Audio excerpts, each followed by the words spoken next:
Karsakan Forest. Tingnan yung mga loves, may mga kabayo. Tingnan mo lang. Ini nga isa. Thank you. Diba? Magrenta lang sila ng ganyan. Pwede na magsakay-sakay. Magrenta sana tayo dun mamaya. Tara, samahan niyo ako dito. Ikot-ikot.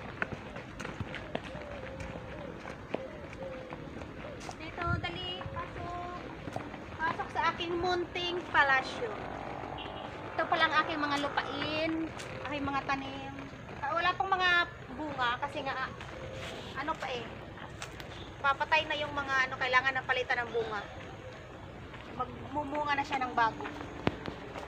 Tingnan nyo dito, pakita mo lang. Ayan. May mga nag-iyaw-iyaw. Pwede pala mag-iyaw-iyaw dito, may mga uling. At doon, dapat mga palayan ay tatanim ko doon. Kaso hindi na taniman ng palayan.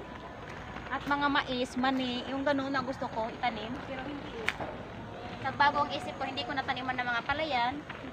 Kaya hanggang ngayon, puro damuhan. Dahil ang iba-iba ang mga plano ko dito sa lupain ko, napakahirap. Napakahirap ng malaking lupain. Hindi mo alam kung anong gagawin mo, anong itatanim mo. Gusto ko magmayugan, sagingan, yung ganon. Hindi na. Pwede na. Dapat kita, ano, kita. Kita siya. Ang ganda-ganda, ang lamig ng simoy ng hangin.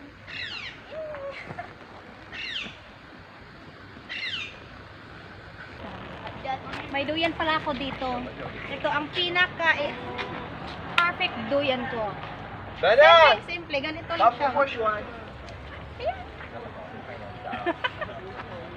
O, diba? Napaka-simpleng duyan lang. Tingnan mo yung may mga nag-ano, bike-bike. Mga nag-bike-bike. Ayan, mga kiddos. Meron din mga nagkakabayo. Ay, o, diba? Kabayo sila. Ayun doon, papunta na yun doon. Meron. Gusto niyong mag-upa ng mga kabayo, mga bike. Meron doon, sa duluhan. Tara, punta tayo doon mga labs.